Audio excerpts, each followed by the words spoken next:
Hoy vamos a trabajar el contenido sobre los auxiliares de los comerciantes y la empresa mercantil. Me disculpo con ustedes a quienes les llegó la presentación esta semana debido a que la diapositiva de la semana número, la carátula, mejor dicho, o la primera diapositiva de la presentación de la semana número 3, se me fue cambiarla y se fue como tema para el día de hoy, pero hoy vamos a trabajar los auxiliares del comerciante y la empresa mercantil. Iniciamos entonces a trabajar ya. Recuerden que los últimos minutos son para que ustedes puedan hacer sus preguntas y iniciamos ya entonces. Solo déjenme abrir mi presentación.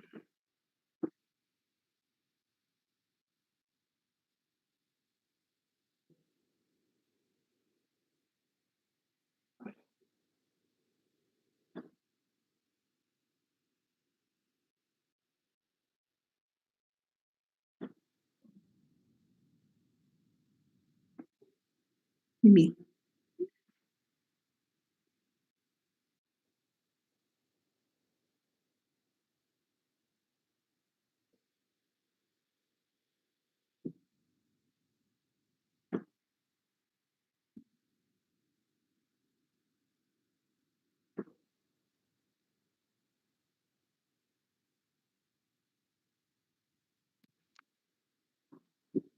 Bueno, vamos a trabajar entonces ya lo que tenemos listo para hoy.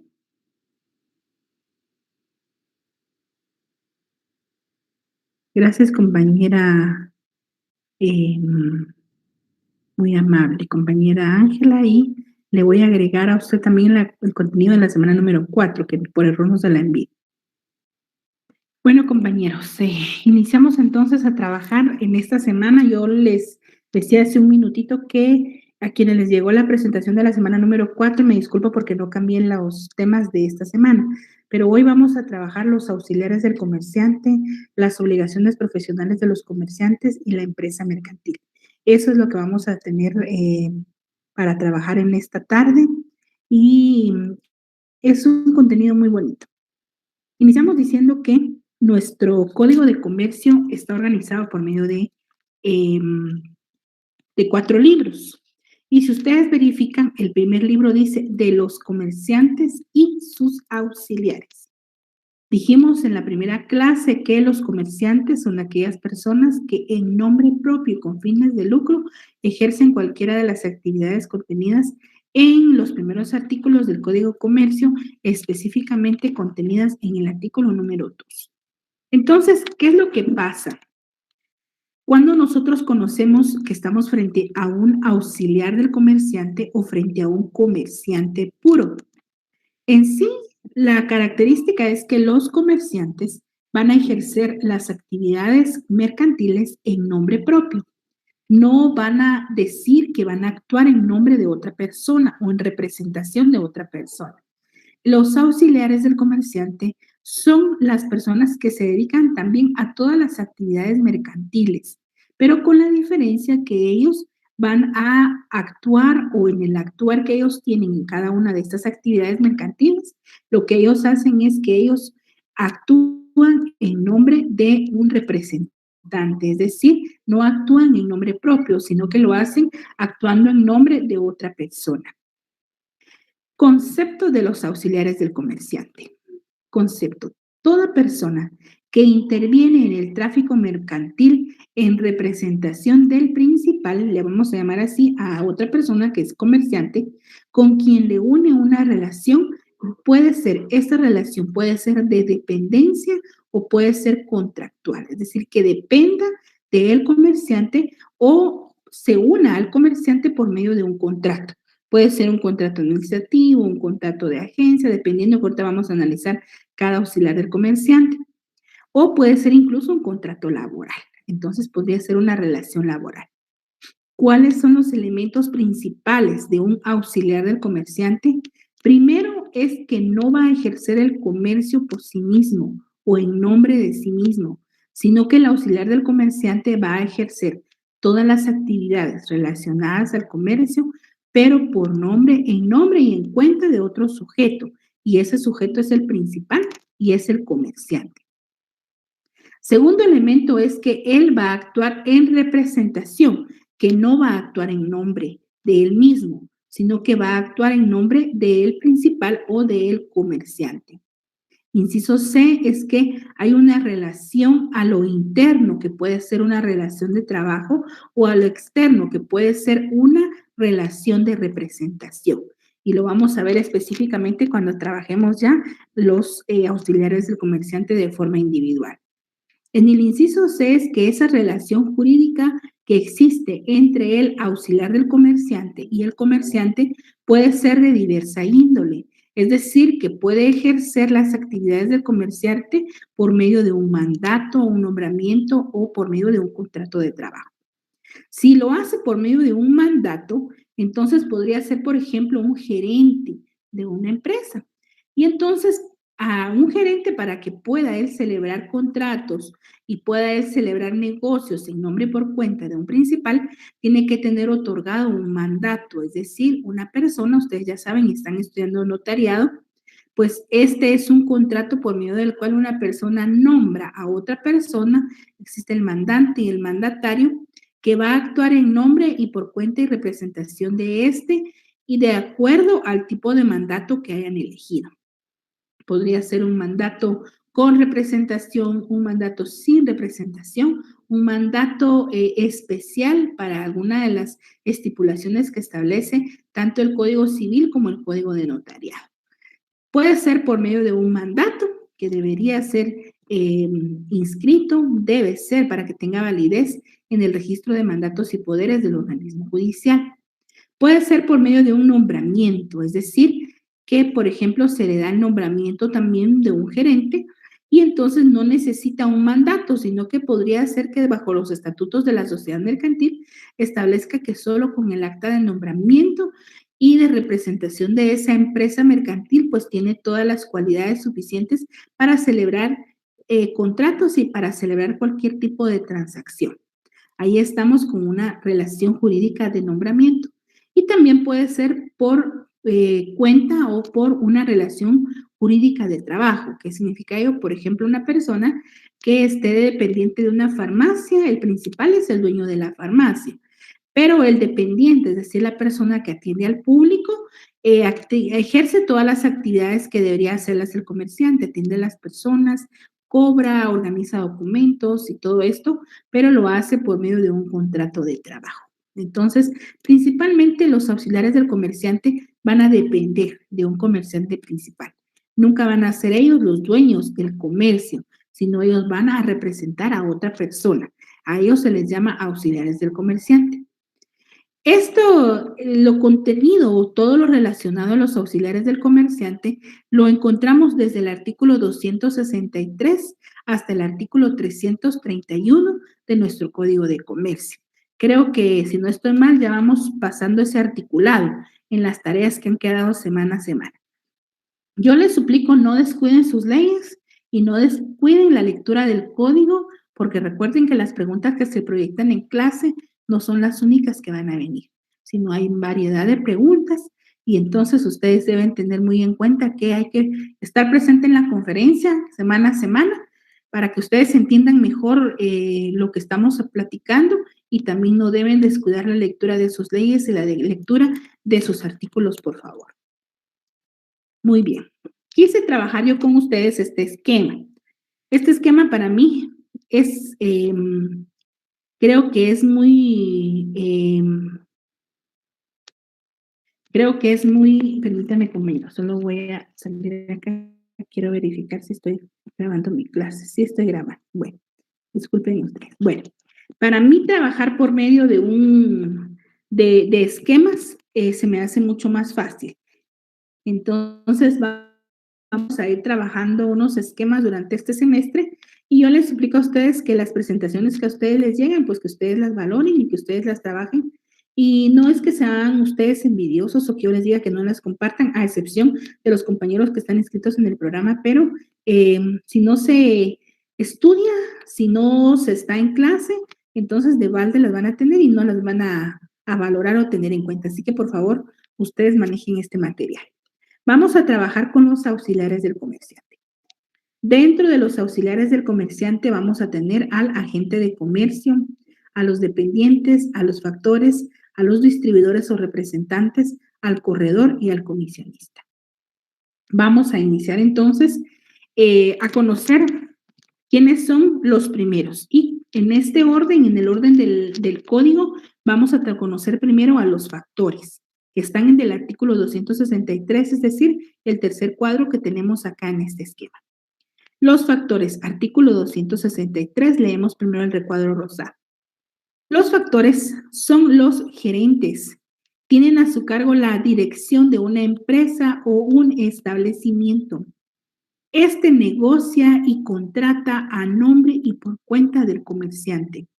Son constituidos por medio de un contrato laboral, por medio de un mandato con representación legal o también pueden ser electos por medio de un nombramiento. Vamos ahora al artículo 263 de nuestro Código de Comercio. Son factores quienes sin ser comerciantes tienen la dirección de una empresa o de un establecimiento. Entonces, los factores, si dice el Código de Comercio que tienen la dirección de una empresa, les vamos a llamar a ellos gerentes. Por eso en la doctrina se le dice son los gerentes, que tienen a su cargo, ¿qué dice? La dirección, así como establece el 263, que tienen a su cargo la dirección de una empresa o un establecimiento. Vamos con el artículo 264. Para ser factor se requiere tener la capacidad necesaria para representar a otro, de acuerdo con las leyes civiles. Yo me voy a disculpar con ustedes un minuto, perdón, solo que tengo un inconveniente acá y yo regreso en menos de unos 30 segundos, compañeros, perdón. Voy a arreglar esta interferencia.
Ya estoy acá con ustedes. Bueno,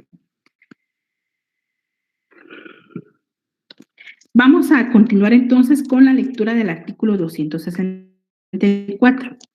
Dice capacidad del factor.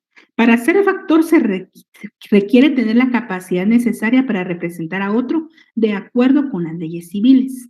Si estamos hablando que para tener la capacidad de representar a un comerciante tenemos que estar de acuerdo a las leyes civiles, únicamente se puede representar a otra persona según el Código Civil por medio de un mandato con representación. También podría ser por medio de un nombramiento o podría ser por medio de un contrato, siempre que tenga validez en el derecho mercantil. Debemos otorgar entonces a los factores, si nosotros somos los comerciantes, debemos otorgarle al factor para que tenga la calidad o las calidades necesarias para ejercer todas las actividades que le competirían en determinado momento al principal, tendríamos que haber otorgado un mandato, tendríamos que haberle dado un nombramiento o también un contrato, ¿verdad? Un contrato que tenga validez en lo mercantil. ¿Cómo se constituye el factor según el artículo 265? El factor se constituye mediante mandato que dice ahí con representación. Es decir, que no, otra clase de mandato no va a tener validez, sino que tiene que ser un mandato con representación, otorgado por quién, por el comerciante. Puede ser por nombramiento, que le extenderá este último, o por contrato de trabajo escrito. Esa es la única forma en la que nosotros podemos tener validez o la que se puede tener validez en relación a nuestro código de comercio. Estos auxiliares del comerciante, por lo general al factor, nunca decimos nosotros, él es el factor de la empresa o él es el factor del negocio, no, sino que le llamamos nosotros gerente. Es decir, que a los factores prácticamente les deberíamos decir factores, pero les decimos gerentes y ellos son los que están nombrados directamente por el principal. El mandato, nombramiento o contrato de trabajo del factor deberá, ¿qué dice? En el segundo párrafo del artículo 265, tiene que ser inscrito en el registro mercantil para que tenga toda su validez. Si nosotros no lo inscribimos en el registro mercantil, no va a tener validez, puesto que no le van a otorgar las calidades y el documento que le va a acreditar que él es el gerente o el factor de la empresa mercantil o del comerciante. ¿Cuáles son las facultades en sí que tiene un factor?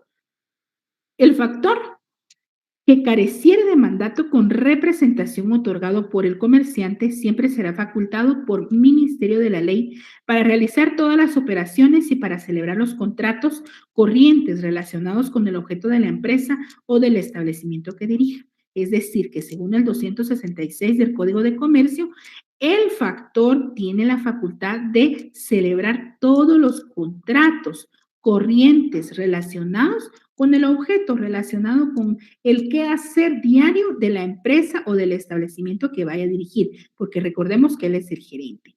Los contratos que éste vaya a celebrar, es decir, que el factor o el gerente celebre y las operaciones que realice de esas condiciones van a obligar directamente al comerciante ante terceros de buena fe. Cuando se llama terceros de buena fe, son aquellos sujetos que están comercializando, que están ejerciendo actividades propias del derecho mercantil, pero que no tienen la intención de defraudar, sino que tienen una buena fe al comercial. Dice, aun cuando el factor o este gerente haya infringido las instrucciones del principal o del comerciante o haya cometido un abuso de confianza. ¿A qué se refiere? Que si un factor, por el uso del nombramiento que se le ha dado por el mandato o la representación del principal comerciante, va a hacer actividades que incluso ni siquiera le ha comentado al principal o al comerciante, pues dice acá que va a obligar directamente al principal. Es decir, que el principal o el comerciante debe cumplir con todo lo que el factor tuviera que hacer. De ahí, o lo que él hubiera suscrito, de ahí la importancia de que cuando se vaya a nombrar a un gerente, o en este caso, como dice el código, a un factor, el comerciante tenga muy bien claro qué persona es. Dentro del mandato con representación pueda establecerse claramente qué cosas puede hacer y qué cosas ya se encuentran fuera de las facultades que tendría en potestad para hacer ese factor de la empresa mercantil. En el tercer párrafo del artículo 266 dice, el factor necesitará facultad especial, es decir, un mandato con representación, pero ese debe ser especial, dice, o cláusula, le ponemos nosotros comúnmente en notariado con cláusula especial, ¿verdad? Dice, ¿por qué necesita este mandato especial? Para enajenar o gravar bienes inmuebles de la empresa. Cuando hablamos de enajenar, recuerdan ustedes que es vender y grabar, estamos hablando de poner una garantía sobre él, que podría ser, por ejemplo, una hipoteca, o podría ser una fianza, o podría ser una prenda. De bienes inmuebles sobre la empresa, contratar préstamos también necesita una cláusula especial, representar judicialmente al comerciante, es decir, representarlo en un juicio, y para, en general, ejecutar actos que no sean pertinentes a las actividades normales de una empresa. Para todo lo demás, el factor va a necesitar una cláusula especial, es decir, un mandato con representación con cláusula especial para enajenar, por ejemplo. Entonces hay que tener mucho en cuenta eso. Artículo 267 dice, los factores negociarán y contratarán a nombre y por cuenta del respectivo comerciante y deberán expresarlo así en los documentos que con tal carácter suscriban. Es decir, que tienen que hacer la salvedad en cada uno de los contratos de que ellos son los gerentes o los factores que representan al comerciante. ¿Para qué? Para que tenga validez todo lo relacionado al actuar de este auxiliar del comerciante. ¿Cuáles son las prohibiciones que tiene el factor? Artículo 270. Se prohíbe a los factores y dependientes traficar por su cuenta y tomar interés en el nombre suyo o ajeno en negociaciones del mismo género. Es decir, que si una persona es nombrada como gerente o factor, por ejemplo, de una zapatería, es prohibido que vaya él a tener otra zapatería o peor aún, que lo vayan a nombrar factor o gerente de otra zapatería que no sea de la misma persona que lo ha elegido como un gerente o como un factor. No tiene el que sea del mismo género.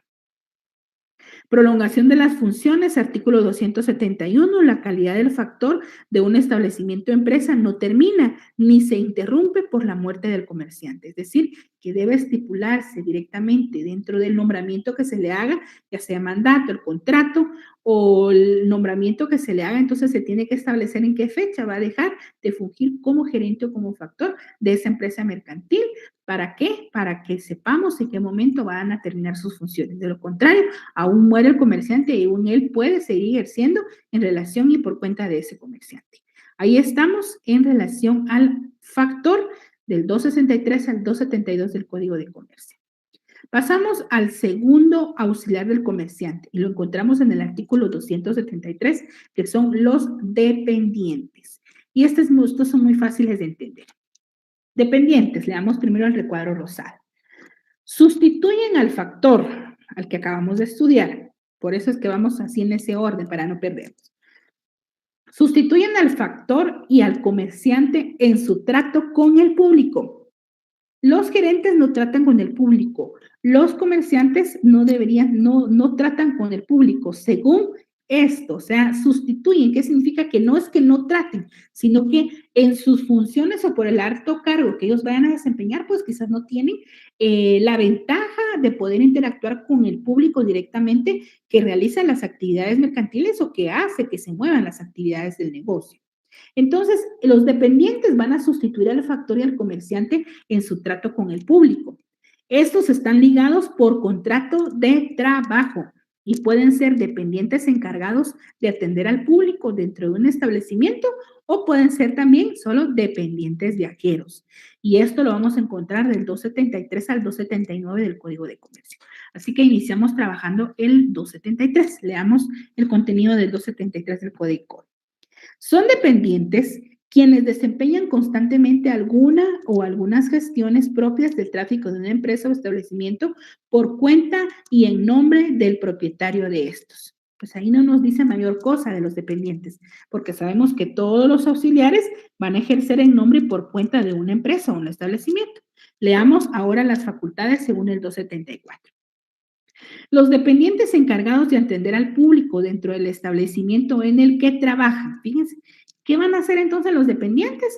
Ellos son los encargados de atender al público dentro del establecimiento en el que trabajan y tienen la facultad o están facultados para realizar las operaciones que aparentemente estuvieran a su cargo y para recibir en el establecimiento los ingresos por venta y servicios que efectuaren, salvo que el principal anuncie al público en lugares visibles que los pagos deben hacerse en forma distinta.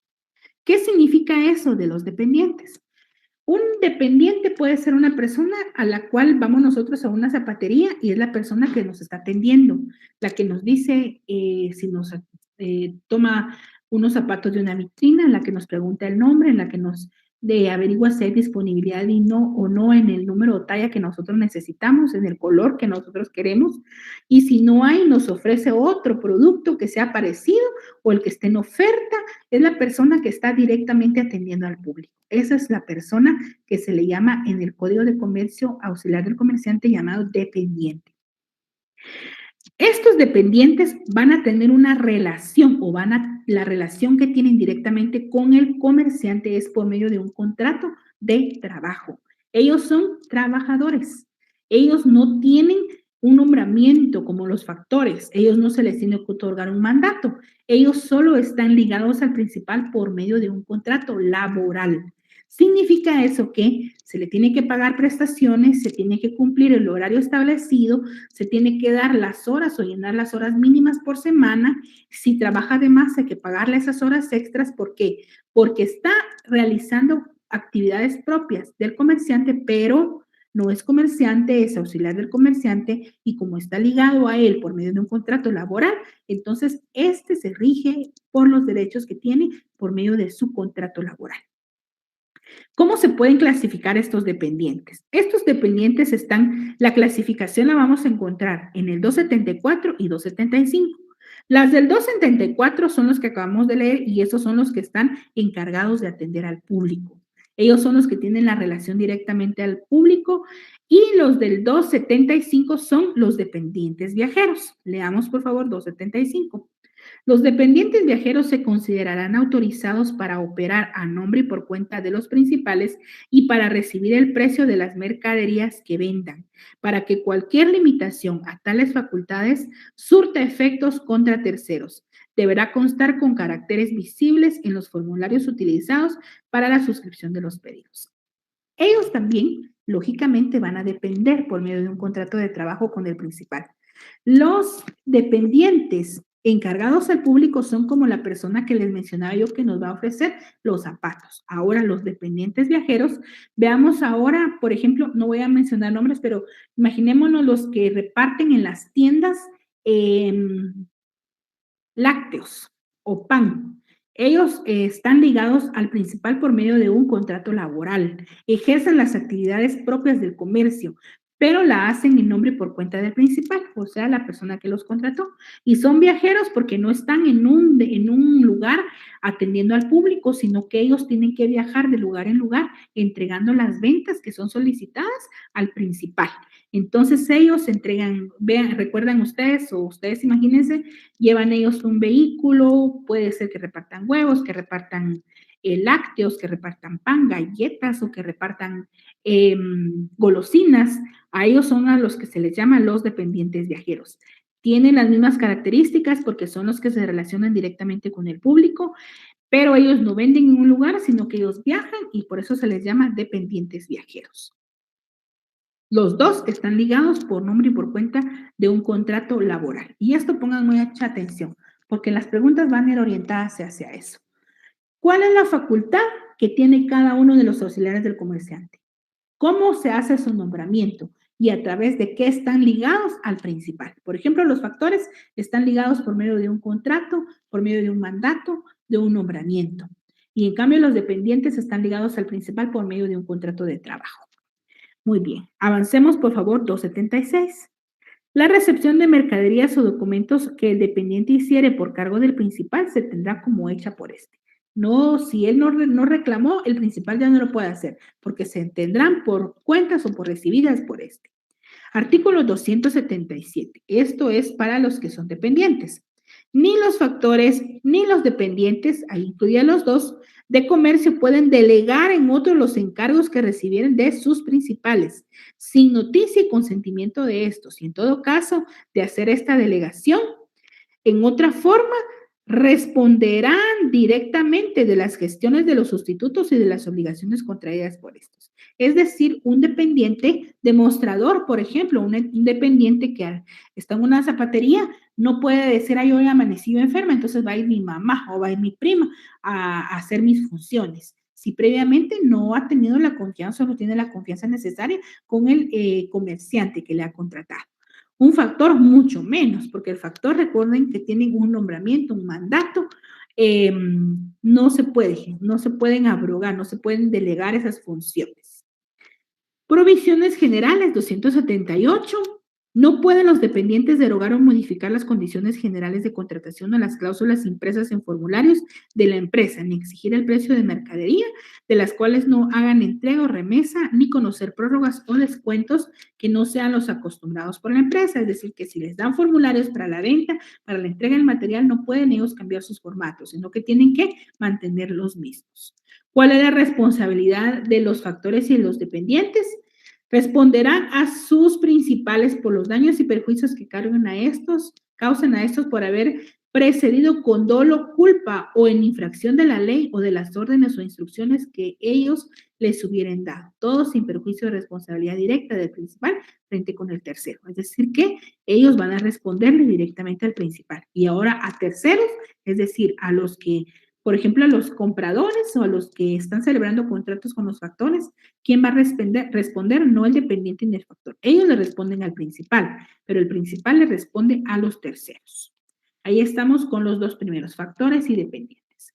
Vamos ahora con el siguiente, que está contenido en el artículo 280 y vamos a hablar de los agentes de comercio. Y aquí están de una vez, agente de comercio, distribuidor y representante. Y aquí vamos a ir anotando, así que tomen una hojita o algo para que te quede muy claro esto, porque está bonito, pero no, a veces nos tiende a equivocar. Agente de comercio, artículo 280 al artículo 282. Vamos con el 280, pero primero el recuadro. Agente de comercio es aquel que actúa de modo permanente, vinculado a uno o más comerciantes. Vean acá, desde acá vean, dice, actúa de modo permanente, vinculado, subrayemos eso, a uno o más comerciantes. Es decir, que aquí no existe o puede ser que no haya sido elegido como agente de comercio por un principal o por un comerciante, sino que varios lo hayan elegido. Entonces, él va a hacer actividades en nombre no solo de un principal o de un comerciante, sino lo va a hacer en nombre de varios de ellos. Entonces, vinculado a uno o más comerciantes, ¿qué va a hacer? Promoviendo contratos mercantiles o celebrando en nombre y por cuenta de estos.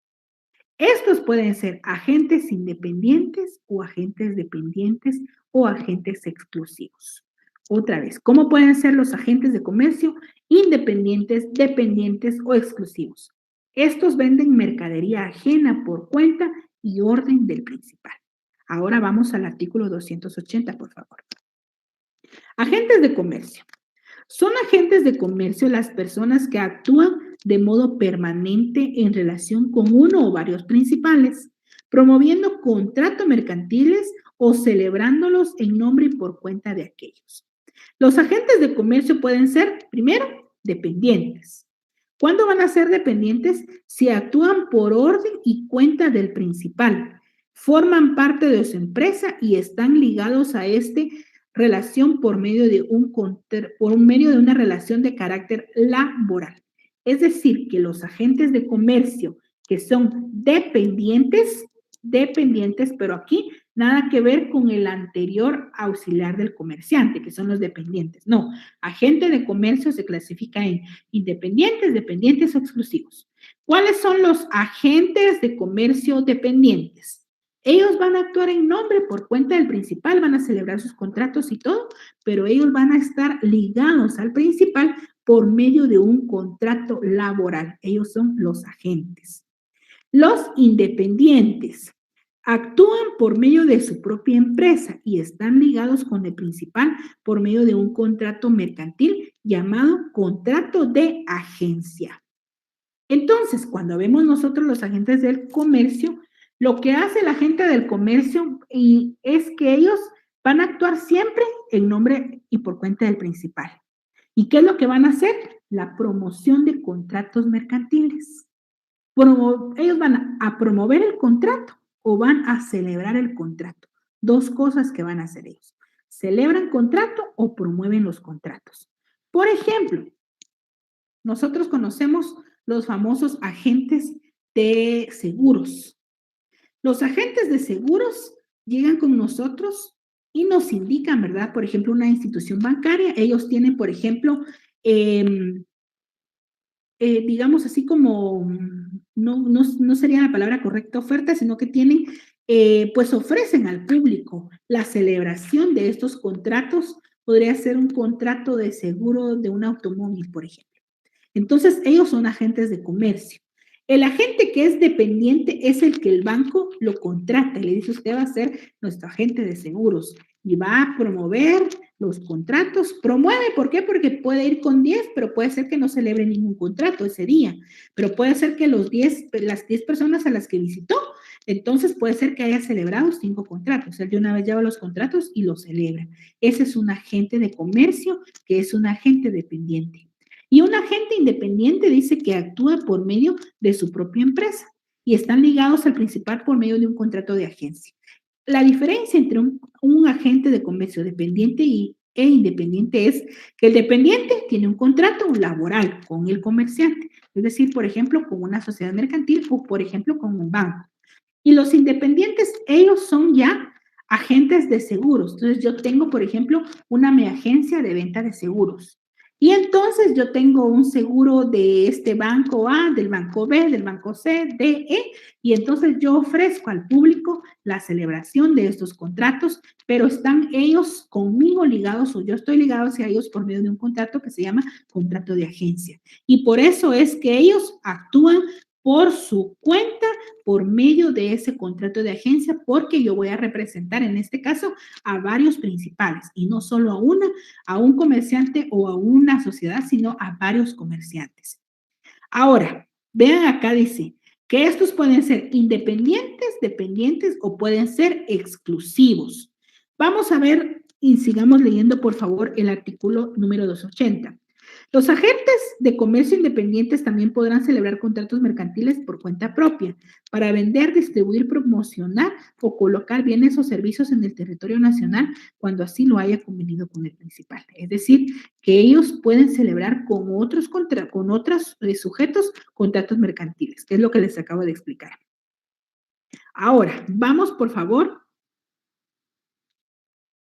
con el artículo 283. No me descuiden nosotros, solo nos vamos a ir al exclusivo. Agente, distribuidor o representante exclusivo. Es decir, que este artículo actúa para los agentes que estamos hablando ahorita, para los distribuidores o representantes que vamos a hablar dentro de un momento. Y entonces dice, el principal puede valerse simultáneamente de varios agentes, distribuidores o representantes de la misma zona y para el mismo ramo de actividad. Ahora subrayemos esto. Salvo cuando se les hubiese o se hubiera otorgado un contrato de calidad de agentes, distribuidores o representantes exclusivos para una zona determinada. ¿Qué significa eso? Veámoslo muy bien, por ejemplo, con los autos. Nosotros vemos una marca, ¿verdad? Dice distribuidor exclusivo o agente exclusivo de la marca, por ejemplo, Toyota. ¿Qué significa eso? Que en Guatemala, para la marca, si es en el estado de Guatemala, para la marca Toyota, el único distribuidor representante, o en este caso agente, van a ser ellos. La marca Toyota no podría haber celebrado otros contratos con otros distribuidores, representantes o agentes de comercio, puesto que ha firmado un contrato de exclusividad. No puede entonces darlo a que otras personas lo tengan también o que otras personas les representen, puesto que tiene firmado un contrato de exclusividad. Entonces, un agente de comercio exclusivo es aquel que, por ejemplo, tiene la exclusividad de la venta de determinados seguros. Esa es la persona única encargada de vender esos seguros en la zona. Y si yo quiero comprar esa clase de seguro de vida o de mi automóvil, entonces yo tengo que ir con ese agente, porque si yo no voy con ese agente, nadie más me lo va a vender. ¿Por qué? Porque el contrato de agencia que se ha celebrado dentro de ellos contiene esa cláusula de exclusividad en relación a que nadie más puede vender o puede ofrecer esos servicios o poder celebrar ese contrato. Para antes de cambiar a otro auxiliar, repito, el agente de comercio actúa siempre por nombre y por cuenta del principal, está ligado, puede ser a uno o bastantes comerciantes. ¿Cómo se va a clasificar? ¿Qué es la actividad que hace el agente de comercio? Celebrar contratos o promover la celebración de los contratos en nombre del principal. ¿Cómo puede ser o cómo se clasifica el agente de comercio? Independiente, cuando él mismo vende algo, ¿verdad? Por ejemplo, los seguros. Él mismo tiene su agencia, está ligado al principal por medio de un contrato de agencia. Dependiente está ligado al principal por medio de un contrato laboral. El banco contrata a una persona para vender los seguros solo de su banco y le va a pagar un salario para eso mensual. Y ahora exclusivo puede ser exclusivo cuando ese contrato por medio del cual puede ser un agente dependiente o independiente y tiene exclusividad para vender esos contratos, ¿verdad? Para promover la celebración de esos contratos. 280 al 282. Vamos ahora con el artículo 283, que vamos a hablar sobre los distribuidores o representantes.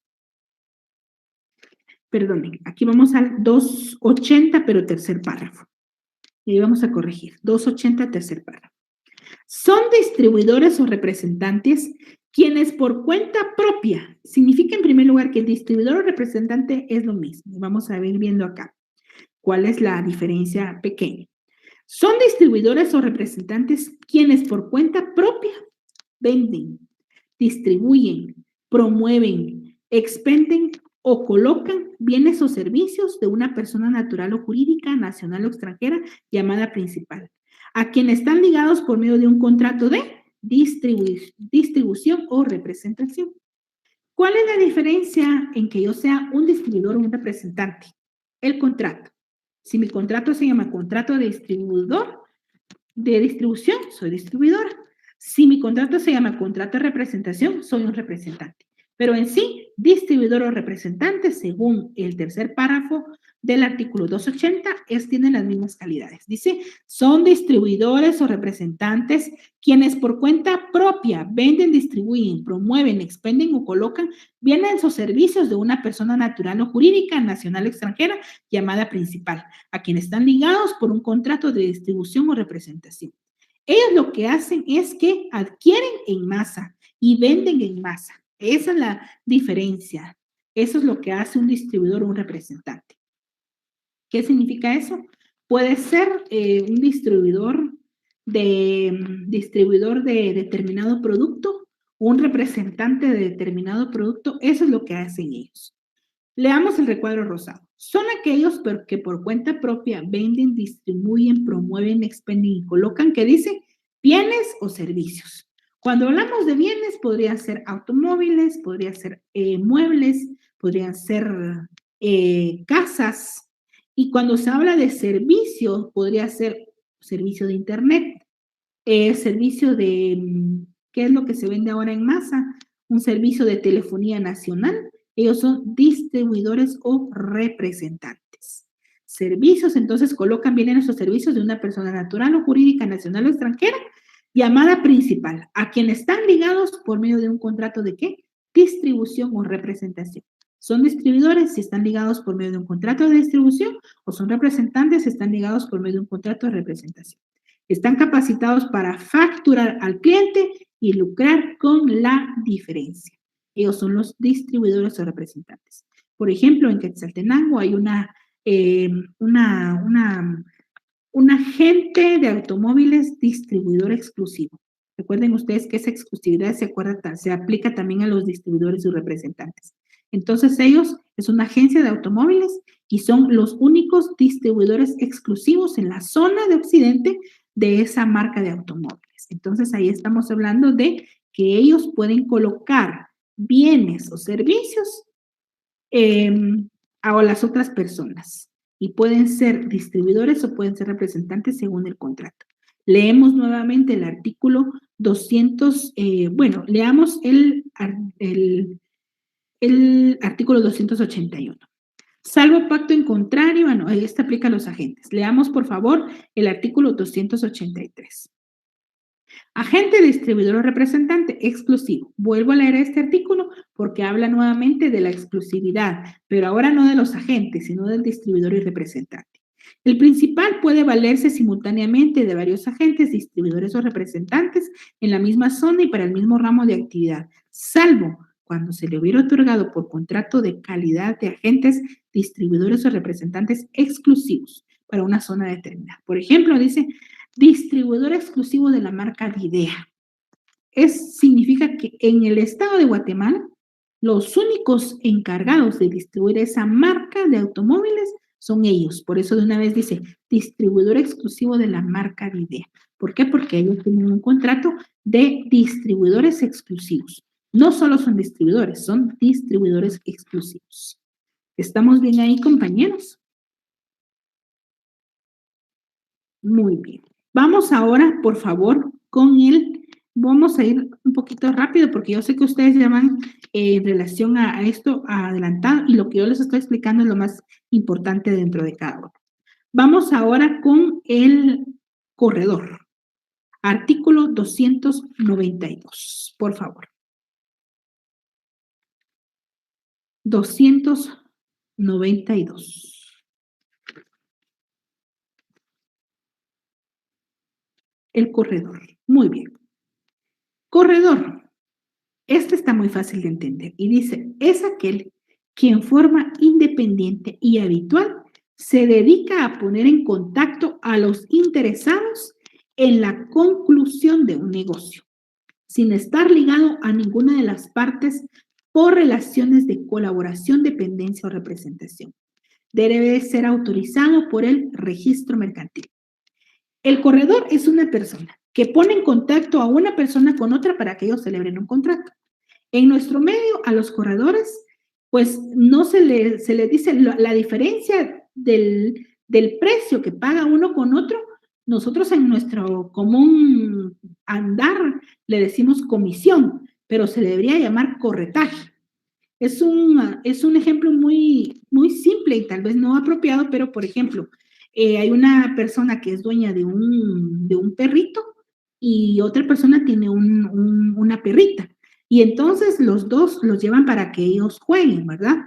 Y entonces dice el dueño del perrito, que por lo general es del machito el que pregunta, dice, bueno, entonces, ¿cómo vamos a hacer? Entonces, ¿cuánto le debo de corretaje? Dice la de la perrita. O ¿cuánto me va a dar de corretaje? Dice. Entonces, es decir, bueno, yo le voy a dar a usted, por ejemplo, si nacen 3 perritos, le doy 1, si nacen 4, le doy 2, y así van a ir. Eso es más o menos, ¿verdad? La diferencia o la ganancia que se obtiene de ese precio es a lo que se le debería llamar corretaje. Pero leamos el artículo 292, por favor. El corredor es corredor el que forma de forma independiente y habitual. Se dedica a poner en contacto a los interesados en la conclusión de un negocio, sin estar ligado a ninguna de las partes, por relaciones de colaboración, dependencia o representación. Sin embargo, los preceptos contenidos en este artículo no son aplicables a la actividad relacionada con la colaboración de pólizas de seguro y fianzas que se normará por la legislación específica, que esta legislación es la ley de la actividad aseguradora. ¿Qué es lo que hace el corredor entonces? Poner en contacto a los interesados en la celebración de un negocio sin que esté ligado a los sujetos por medio de ningún contrato o ninguna cosa le ata. Lo único que tienen que hacer es que tienen que estar autorizados en el registro mercantil. ¿Qué es lo que hace entonces? Por ejemplo, una persona va a vender una casa y entonces la otra persona necesita comprar una casa. Entonces pone en contacto a los dos. Con él no tiene ninguna relación, con él tampoco. Y entonces, por ejemplo, esta persona dice, mire, yo voy a vender mi casa en 1,000,000 de quetzales. Y entonces el corredor pone en contacto a la otra persona y le dice, fíjese que está vendiendo una casa que vale 1,200,000 quetzales. Y entonces va con el primero, ¿verdad? Le dice, bueno, entonces va a ver su casa, la van a ver y yo le dije que había el precio era de 1,200,000. Entonces dice, pero eso no lo va a pagar. Bueno, de todos modos, lo extra del millón es mi corretaje o es lo que yo voy a cobrar. Entonces, si da 1,100,000 al final del negocio, entonces esos 100,000 quetzales son los que le corresponden al corredor. Ese es un corredor, es la persona que pone en contacto a dos personas y esas personas, la ganancia que obtienen, se le llama corretaje y solo que debería estar en el registro mercantil. En lo común conocemos mucha gente así, pero que no están registrados en el registro mercantil. Vamos con el artículo 294. Los comerciantes no están obligados a solicitar la intervención de corredor para la celebración de sus contratos. Es decir, que si quieren ellos, contactan a uno y si no. Cuando ocuparen con tal a una persona que no está autorizada, esta queda sujeta a las disposiciones que comprenden a los corredores autorizados sin perjuicio de las responsabilidades penales establecidas. Es decir, que si una persona las hace como agente del auxiliar del comerciante, como corredor, pero no está inscrito en el registro mercantil, tiene las mismas obligaciones que un corredor, como si hubiese sido inscrito aparte de las penales. Obligaciones de los corredores, artículo 295. Primero, a responder de la identidad de las personas. Es decir, que tiene que saber él decir, bueno, yo conozco a esas personas o no las conozco, o la persona sí le va a pagar o no le va a cancelar. Él tiene la responsabilidad de conocer o de dar responsabilidad por la identidad de las personas. Número 2, a ejecutar por sí mismo las negociaciones que se le encomendaren. 3, a proponer los negocios con exactitud, claridad y precisión. Eso es importante para el corredor. Asistir a la entrega de los objetos material del negocio cuando alguno de los contratantes lo exija.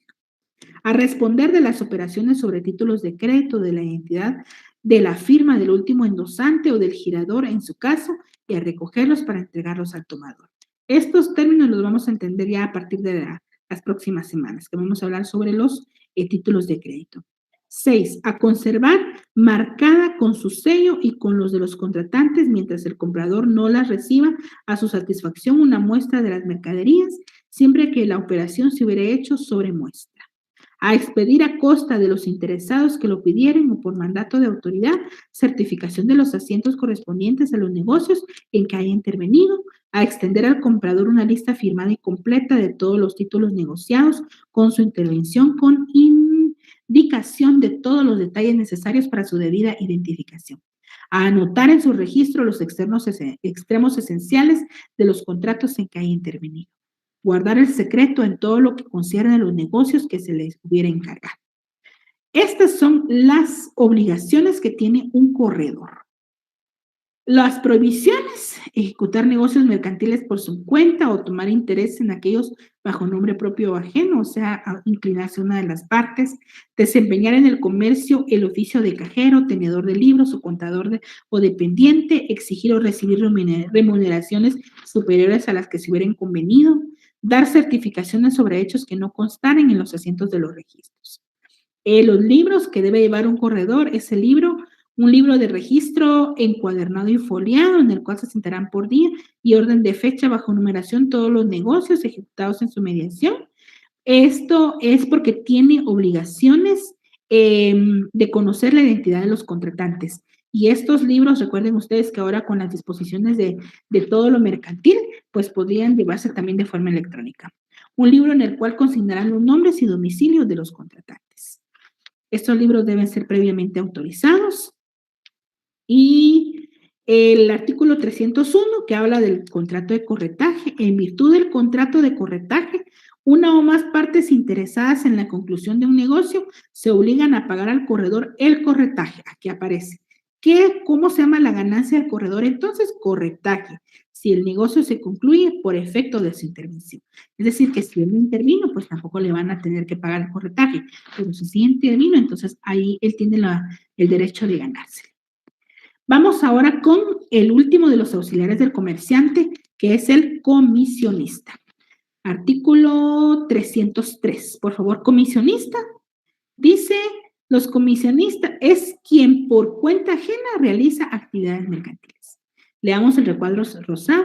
La comisión se tiene que dar mediante un mandato o un acto verbal o escrito que permita que el que desempeña la comisión pueda ser un representante del comitente en la realización de actos de comercio limitados circunscritos en el contrato.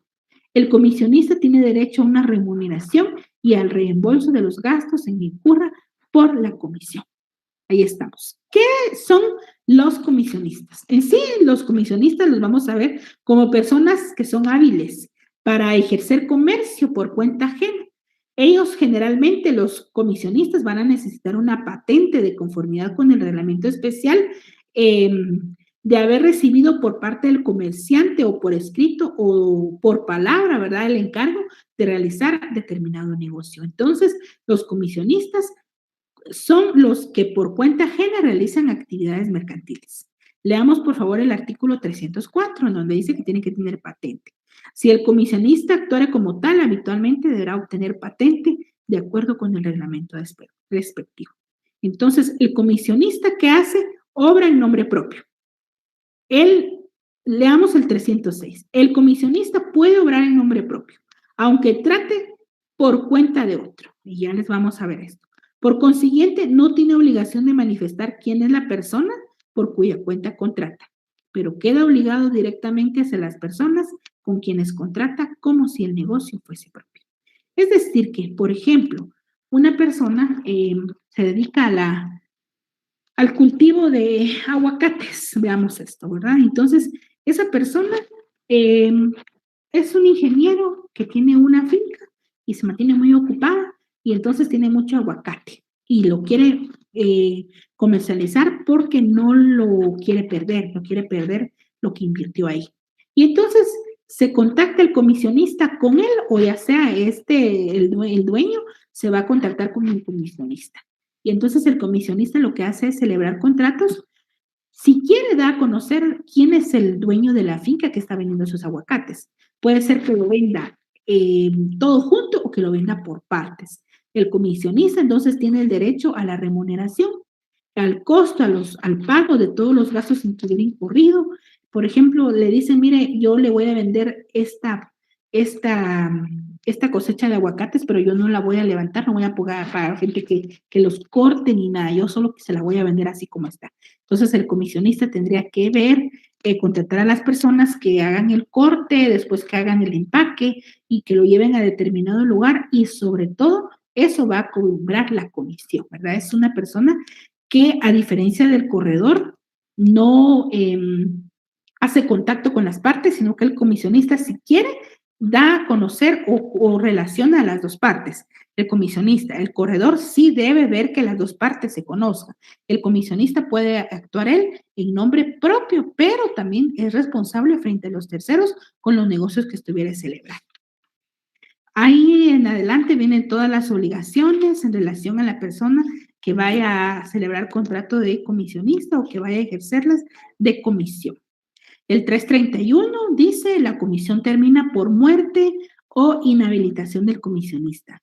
La muerte o inhabilitación del comitente no termina la comisión, pero sus representantes pueden revocarla. Es decir, que si fallece el principal o la persona que le ha encargado al comisionista todo ello, pues pueden los que le van a suceder, pueden revocar ese contrato de comisión, pueden revocar al comisionista, pero de lo contrario no. Estamos ahí entonces avanzando en relación a los auxiliares de los comerciantes. Lean despacio, por favor, ustedes todo lo relacionado a las obligaciones profesionales de los comerciantes para que no tengamos problemas en relación a esto. Vamos a hablar ahora sobre las obligaciones profesionales del comerciante. Artículo 332. Dentro de las obligaciones profesionales de los comerciantes, vamos a mencionar estas principales y voy a hablar de forma general. Primero, el registro mercantil a partir del 332 del Código de Comercio. ¿Qué significa eso? Que los profesionales, tanto los individuales como los sociales, tienen la obligación de hacer su inscripción correspondiente en el registro mercantil. La segunda obligación profesional es la libre competencia. Hablamos del 361 del Código de Comercio y así rápidamente vean ustedes. Y ahí vamos a hablar más adelante de unas leyes. En relación a la libre competencia, el 361 establece la prohibición de monopolios dentro de la República de Guatemala y la competencia desleal. La competencia desleal se refiere a todo acto o todo hecho contrario a la buena fe comercial y a la norma y honrado desenvolvimiento de las actividades mercantiles. Entonces, hay una libre competencia, debe haber una libertad de competencia dentro de la República de Guatemala y es una obligación profesional del comerciante. Número 3, llevar la contabilidad y la correspondencia mercantil. Esto está regulado a partir del artículo 368 del Código de Comercio y también otras obligaciones profesionales que estas las vamos a ir agotando una a una. No crean que las vamos a pasar así tan rápido, no. Solo es para que sepan ustedes qué contiene el título de las obligaciones profesionales del comerciante. Otras obligaciones son las sanitarias, las de finanzas. Por ejemplo, si es un establecimiento al público, debe tener todos los cuidados necesarios. Incluso actualmente en época de pandemia nosotros vemos las disposiciones que están tanto por el gobierno central como por el Ministerio de Salud Pública y Asistencia Social, en donde se tiene que cuidar o cumplir ciertas medidas sanitarias en todos los establecimientos abiertos al público. Entonces, cuando hablamos de cuáles son las obligaciones profesionales de los comerciantes, tiene que ser la obligación de cumplir con su registro en el registro mercantil, protección a la libre competencia, también llevar contabilidad y correspondencia mercantil y dentro de otras obligaciones están las sanitarias y, por ejemplo, las de las finanzas. Llevar al día todo esto. Vamos a conocer hoy la primera obligación de los comerciantes. Y vamos a irnos directamente a nuestro artículo 332 del Código de Comercio que habla sobre el registro mercantil. Hablamos de los principios de la actividad registral. Primero tenemos el principio de inscripción. El principio de inscripción, ese principio de inscripción lo que se refiere es que todos los efectos, todos los elementos, todas las disposiciones que haya que establecer o que se haya que llevar un registro en el registro mercantil no se pueden obviar. Debe cumplirse con todo lo estipulado desde las firmas, desde la obtención, por ejemplo, de una patente de comercio, desde la suspensión que se haga en relación a determinado trámite. Entonces, este principio de inscripción habla de esto.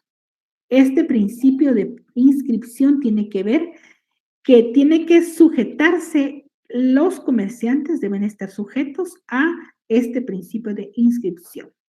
El principio de publicidad. Lo que se inscribe produce efectos frente a los terceros y nadie puede argumentar no conocer estos datos que han sido previamente inscritos o estipulados. Ese principio de publicidad hace que nosotros conozcamos, por ejemplo, las disposiciones de determinada empresa o los principios que tiene o bajo los principios sobre los cuales se ha fundado. Ese es el principio de publicidad. El principio de fe pública se refiere a que en este registro todo lo que se tiene inscrito se entiende como que es una verdad, mientras una decisión legal no estipule lo contrario. El principio de fe pública notarial, recuerdan ustedes que es una investidura que tiene el notario. Pues este principio de fe pública notarial determina que lo que tenga o lo que se inscribe ante este registro tiene validez y tiene veracidad, a no ser que haya sido redargüido de alguna nulidad o de alguna controversia, ¿verdad? Principio de determinación. Cuando hablamos de este principio de determinación, se habla de que la actividad registral debe ser precisa en cuanto a la forma de inscripción, que no deje dudas, que no deje ningún dato ambiguo. Esto debe ser determinado, debe ser cierto, el principio de determinación. El principio en sí de legalidad, en relación al principio de la legalidad, el registrador está obligado a rechazar todas aquellas solicitudes que no se ajusten al régimen legal para la validez formal de los documentos, como también de forma sustancial, es decir, que no llene los requisitos mínimos que se estén requiriendo para un registro. Este es el principio de legalidad. El principio de prioridad, parecido al que manejamos en el derecho civil, primero en tiempo, primero en derechos, primero en registro, primero en derechos. El que se inscribe primero, por ejemplo, hay una empresa mercantil con el nombre Sofía. Si hay una inscrita y surge otra, pero la segunda se inscribe más rápido y la primera, aunque tenga las fechas de documentos anteriores, primero en registro, primero en derechos. Entonces, este es el principio de prioridad. El principio de tracto sucesivo se refiere a que la actividad registral se hace por sucesiones, ¿verdad? Por partes. Y el último asiento tiene base en el asiento anterior, es decir, que van avanzando las etapas en relación al registro de una sociedad, de un comerciante o de una empresa, y entonces cada uno de los pasos que se van dando tiene su base en el anterior. Por eso es el principio de tracto sucesivo. El comerciante, dentro de sus obligaciones profesionales, tiene la de inscribirse en el registro mercantil. Para describir los alcances de esta obligación, es preciso informarnos de lo que es un registro mercantil. Antes de la vigencia del actual Código de Comercio, no existía en Guatemala el registro mercantil, que en forma unitaria se le asignará un fin específico. Observamos entonces la necesidad de que se instruyera un registro específico para el control del comercio. El registro mercantil de Guatemala, tal como lo conocemos en la actualidad, nació con el Código de Comercio vigente. Leamos, por favor, el artículo 332 del Código de Comercio. El registro mercantil funcionará en la capital de la República y en los departamentos o zonas que el Ejecutivo determine. Los registradores deberán ser abogados y notarios, colegiados activos, guatemaltecos naturales, tener por lo menos 5 años de ejercicio profesional y su nombramiento lo hará el Ejecutivo por órgano del Ministerio de Economía.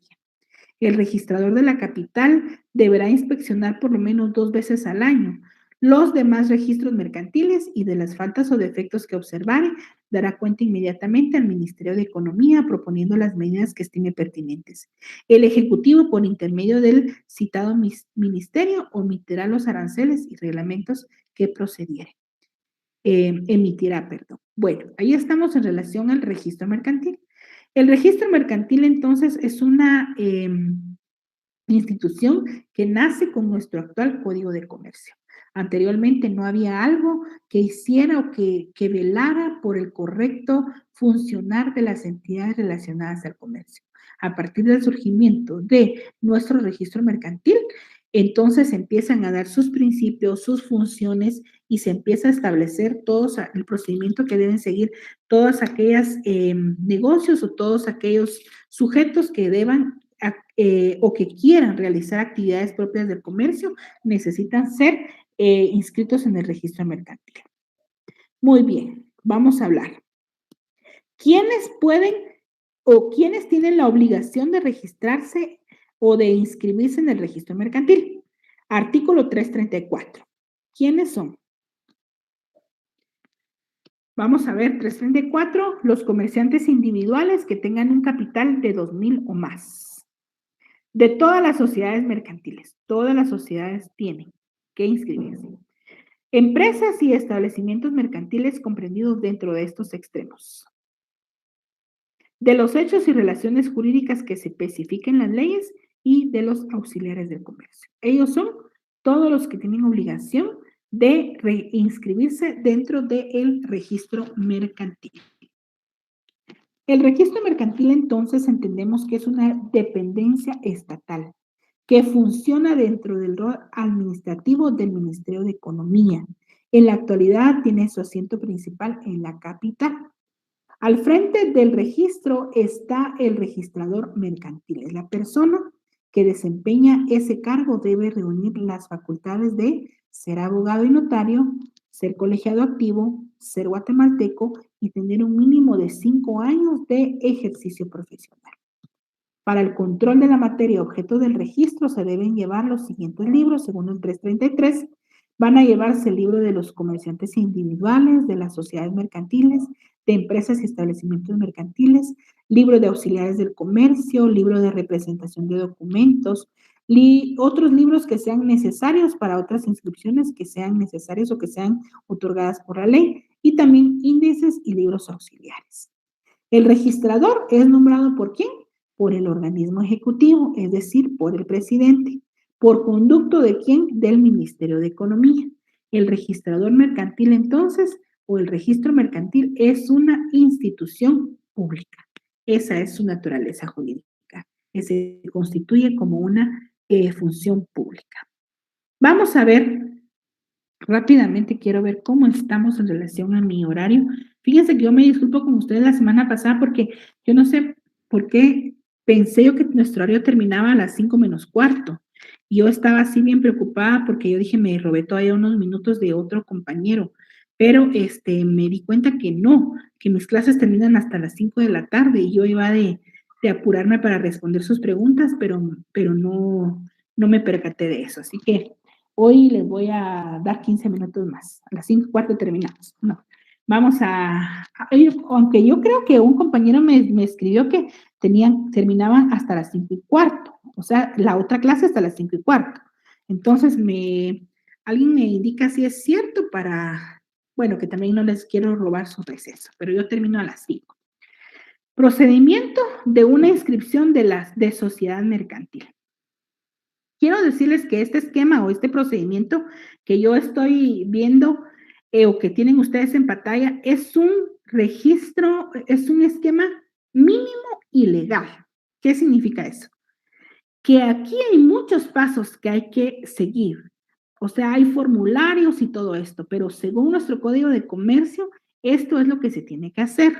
Pero yo les dejo acá en pantalla un enlace en donde ustedes pueden guiarse y ustedes lo pueden copiar yo les animo a que ustedes vean esta presentación de este enlace, puesto que ahí van a tener muy específico cómo es la inscripción de una sociedad anónima en Guatemala en relación a los impuestos, al pago de impuestos, a la escritura, en relación a los formularios que hay que llenar, a la dependencia en donde hay que ir, a qué oficina, incluso el color de los folders que se llena. Entonces, ustedes pueden tener algo muy puntual en este enlace que yo les dejo acá en la parte de abajo. Por tiempo, nosotros no lo podemos ver, lo dejé acá para agregarlo, para que ustedes lo puedan ver y si nos diera tiempo, no en esta clase o en otra, lo vamos a analizar despacio. ¿Cómo sería el procedimiento básico de una sociedad mercantil en Guatemala? Primero, hay que hacer la autorización en escritura pública, según el 1730, el 46 del Código Civil, 46 del Código Notariado y 16 del Código de Comercio. Acá, si usted quiere, la agrega con excepción de la sociedad anónima, la sociedad de emprendimiento, que esta no necesita autorizarse en escritura pública. Dos, conforme el expediente. ¿Qué lleva el expediente? Muchas cosas, y eso lo tenemos que ver directamente en el registro mercantil, pero en este enlace sí dice de una vez qué forma el expediente. Conformado el expediente, se presenta al registro mercantil solicitando inscripción de la sociedad. Esta inscripción aproximadamente se hace con un mes, según el artículo 17 del Código de Comercio. Se tiene un mes para presentar ese testimonio. Número 3, se hace la calificación de ese expediente, es decir, se entrega al registro mercantil ese expediente, si cumple todos los requisitos, entonces se hace la calificación de ese expediente. Puede pasar dos cosas. Primero, que no llenen los requisitos. Entonces, lo que va a pasar es que se va a denegar la inscripción para que el interesado subsane o amplíe lo que se le solicita en base al artículo 342, 348 del Código de Comercio y 145 de la Ley del Organismo Judicial. Ahora, puede ser que ese expediente sí llene los requisitos. Si llena los requisitos, entonces se inscribe emitiendo una razón en el testimonio respectivo y lo hará del conocimiento del público por medio de la publicación de un edicto en un medio de comunicación electrónico del registro mercantil, según el artículo 341 del Código de Comercio. Número 4, el registrador entonces expedirá de forma física o electrónica sin costo la patente de sociedad o la patente de empresa, según como sea que se haya registrado. Esto en base al artículo 344 del Código de Comercio. Ahí estamos en relación a eso. Hablamos sobre otras obligaciones del comerciante, ¿verdad? Estamos hablando de la protección a la libre competencia, que lo tenemos regulado en el artículo 43 del Código de la Constitución Política de la República de Guatemala y del 361 al 367 del Código de Comercio, y hablamos sobre la prohibición de monopolios y la competencia desleal. Competencia desleal es importante eliminar dentro de la República de Guatemala.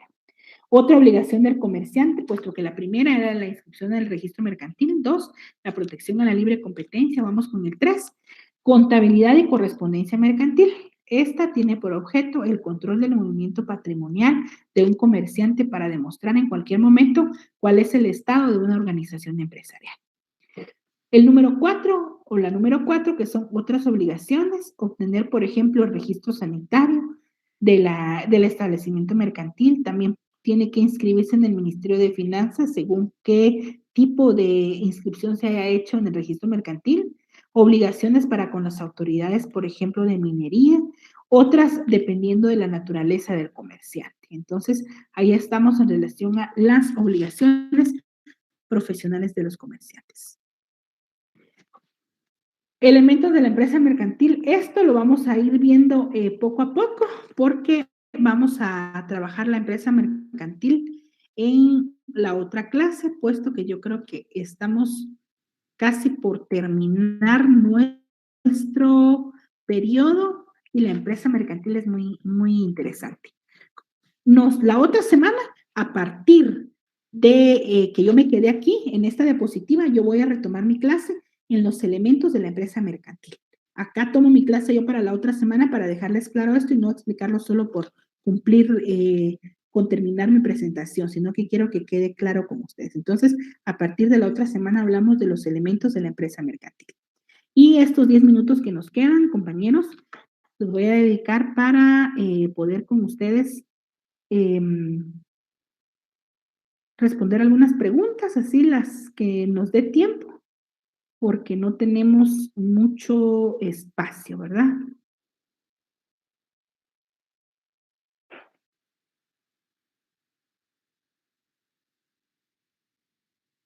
Muy bien.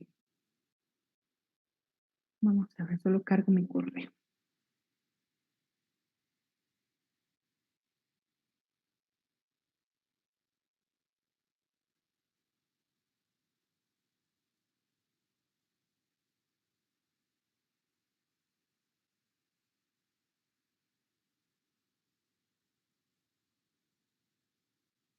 Sí, compañero Carlos García, yo solo estaba bromeando que terminaba a las 5:15, no tenga pena, yo termino a las 5 de la tarde. Regreso con otra pregunta. Compartir diapositivas.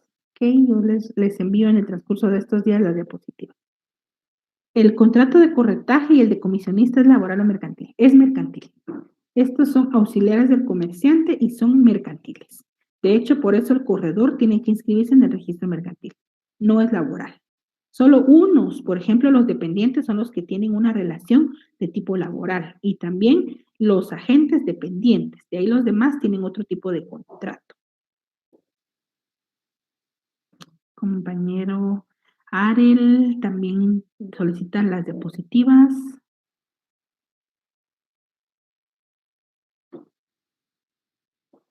Ok, compañero Carlos. Quiero otra.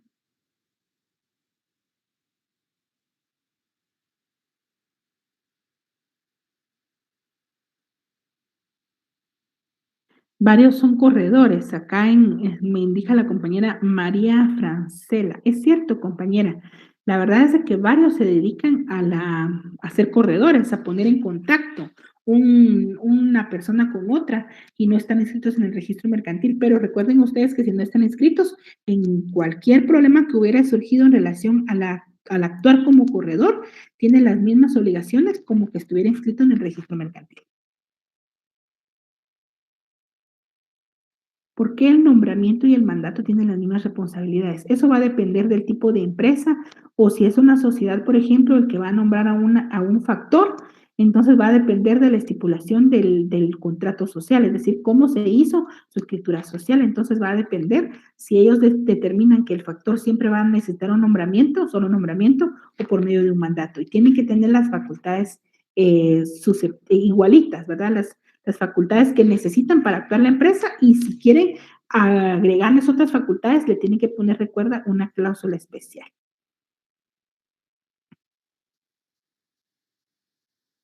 Negocio, una actividad negocio o una actividad mercantil como una oficina de préstamos. Se registra únicamente en el registro mercantil. Lo que sucede acá es que aquí ya estamos hablando de grupos financieros. Entonces, los grupos financieros tienen su ley específica que se llama Ley de Bancos y Grupos Financieros. Entonces, ahí tenemos que tomar lo que está inscrito dentro de esta ley especial, compañera. Se me fue el nombre ya.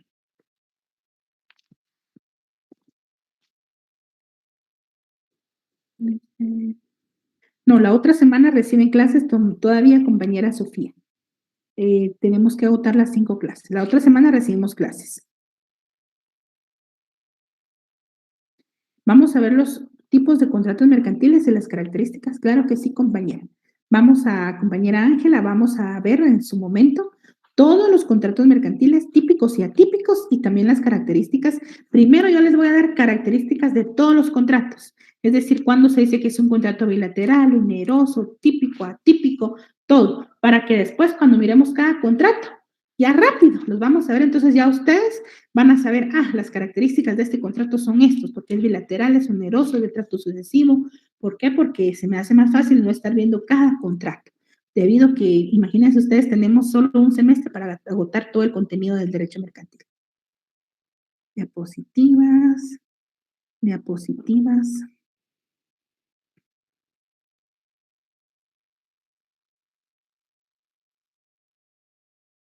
Bueno, en sí, el promedio de gastos de una constitución de una empresa, una sociedad mercantil, va a depender del capital que ellos hayan tenido, ¿verdad?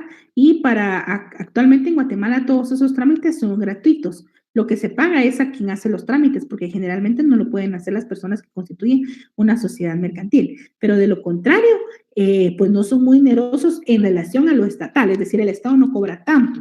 Los que cobran son las personas que hacen los trámites. Por eso es que hay que aprender el procedimiento, compañeros, porque si ustedes no lo hace otra persona, ustedes lo van a hacer, ¿verdad? Miren, yo les digo, el derecho mercantil es muy bonito y hay que manejarlo muy bien porque es una rama del derecho poco explotada en relación a los profesionales, ¿verdad? Los mismos abogados pagan su contador. Imagínense, los mismos abogados pagan contador. Entonces, yo creo que no está tan así, ¿verdad? Hay que entender muchas cosas.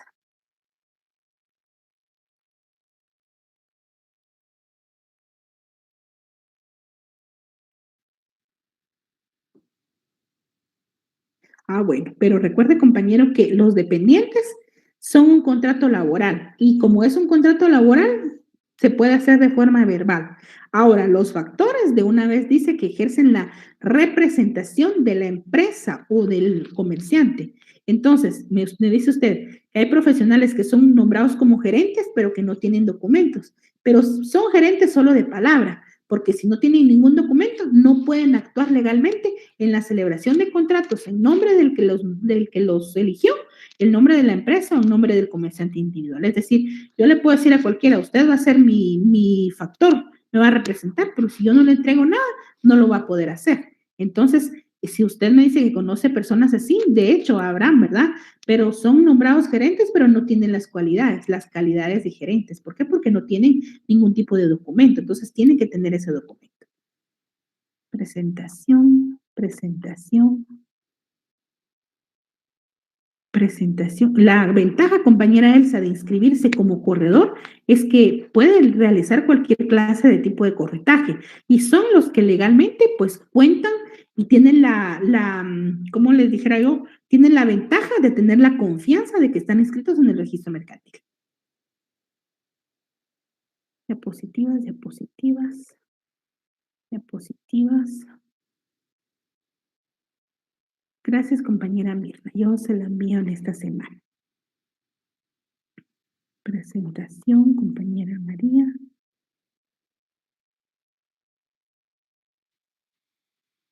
Bueno, las tareas, ahorita se las muestro, ahorita se las muestro, denme un minuto. Solo quiero terminar. Gracias, compañeros. Quiero ver, ¿qué otro? Diapositivas, diapositivas, diapositivas. Diapositivas, diapositivas. ¿Cuáles son las consecuencias de no publicar un edicto por cambio de local comercial para un comerciante? Bueno, en sí, eso va dentro de lo que es una actualización. Tendríamos que analizar qué clase de comerciante, si es un comerciante individual, si es un comerciante social, puesto que recuerden ustedes que debemos actualizar y debemos tener al día todas las obligaciones profesionales de los comerciantes. Y esta es una de ellas, ¿verdad? Mantener y tener en sí actualizado el espacio en donde se van a ejercer las actividades legales del comerciante. Entonces, pues tendría que, ahí sí que verse qué tipo de comerciante es y qué tipo de empresa o de sociedad mercantil es también. Diapositivas, diapositivas.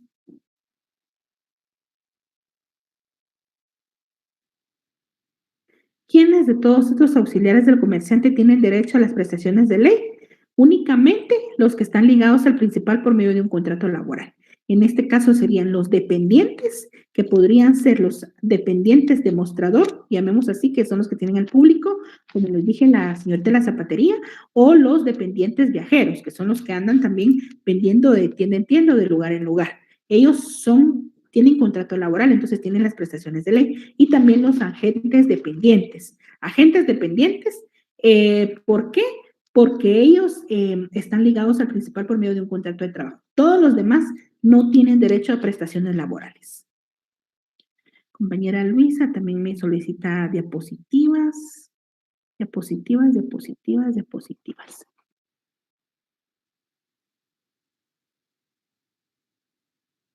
Diapositivas, diapositivas.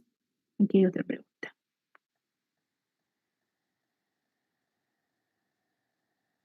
En el caso del factor, dice, ¿se hace solo alusión al gerente general o puede incluir otros gerentes?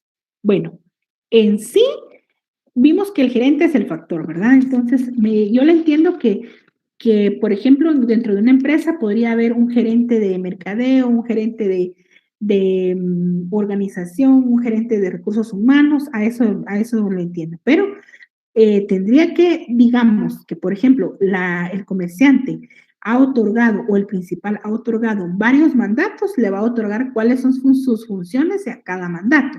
Ahora, si va a tomar en cuenta solo un gerente general, esa es la persona a la que le va a otorgar también un mandato especial con representación, recuerden, pero podría, según la organización, podría nombrar varios gerentes, ¿verdad? Y los gerentes, por ejemplo, otros gerentes o subgerentes, entregarle cuentas al gerente principal o al factor principal. Pero en todo caso, tendrían que tener un documento en donde les acredite cuáles son las funciones que van a ejercer cada uno de los gerentes o el gerente. Dice,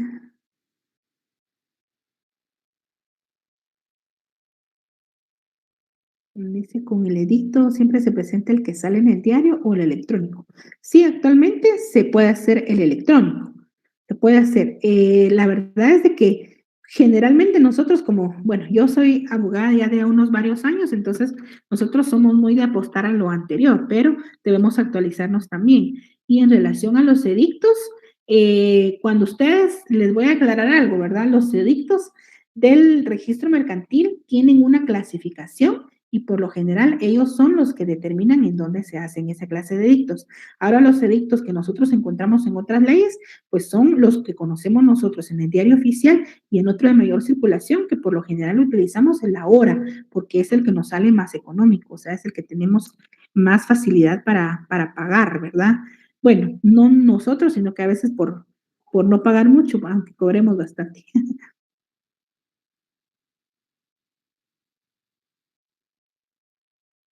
Diapositivas, diapositivas, diapositivas, diapositivas, diapositivas. Qué bueno que me ponen diapositivas, diapositivas, así yo sé cuáles. Dice, la clase del sábado anterior aún no está disponible para su recarga, para su descarga, la subirá. Fíjense, compañeras, que yo no soy la encargada de subir las clases, sino es la plataforma de la universidad. Entonces, yo voy a solicitarles que las suban luego para que ustedes las puedan ver y preferiblemente estén en clase, ¿verdad? Para que ustedes pues estén atentos de todo esto. Gracias, compañera Roxana. Hoy, Roxana Abigail.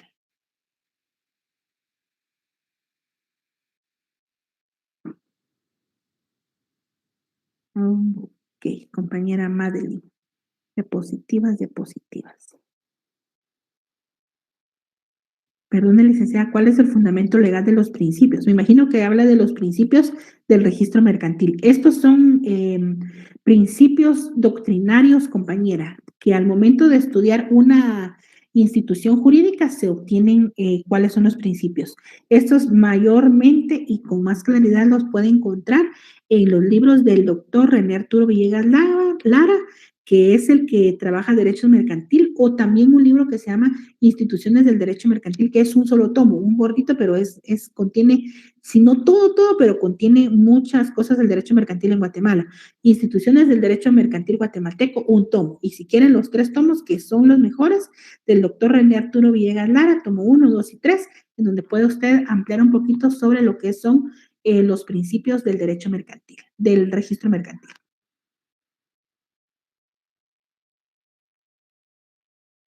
Compañera Claudia, es la diapositiva la que usted me solicita. Yo se las envío en el transcurso de esta semana. Es una competencia desleal, compañero Rocky.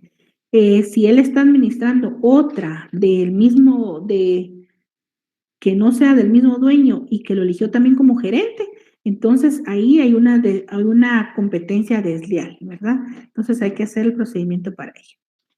Diapositivas, diapositivas, diapositivas, diapositivas, pregunta.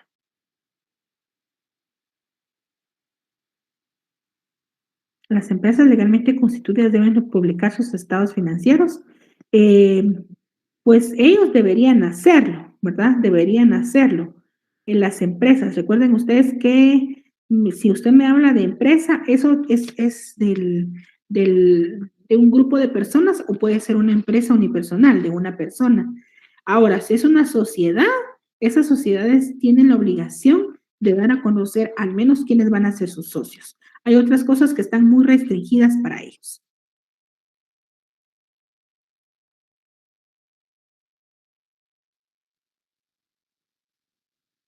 El examen solo vendrá del Código de Comercio. Generalmente el examen, compañeros, va a venir de las clases y del Código de Comercio que hemos leído. Pero para mayor comprensión, lean sus libros y lean las leyes, porque las leyes sí voy a preguntar. Gracias, compañera Sofía Lucía. Compañeros, ¿me podría compartir el cuestionario? Sí, compañera, ahorita se lo paso. Les voy a mostrar para quienes no, yo creo que no les mostré las preguntas de esta semana, pero no se confíen porque no son esas únicas las que vienen. No se confíen, por favor.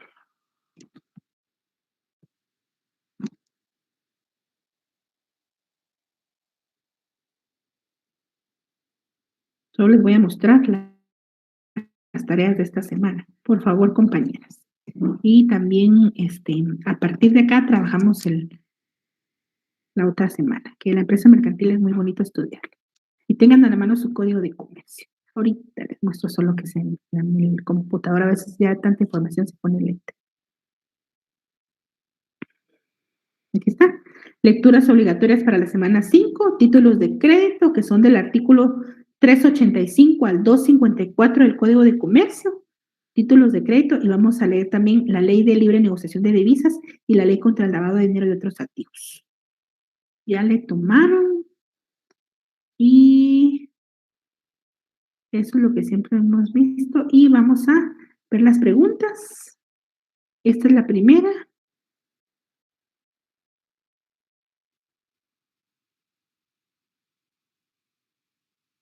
Y paso a la segunda.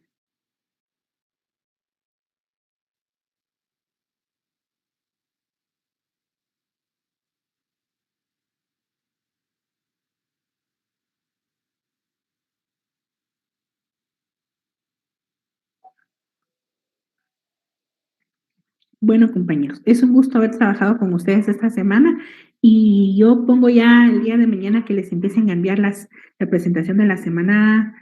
Yo creo que ya las enviaron. Los que me la pidieron esta semana se las envían en esta semana que viene. Es una bendición para mí trabajar con ustedes. Que tengan una feliz tarde de domingo.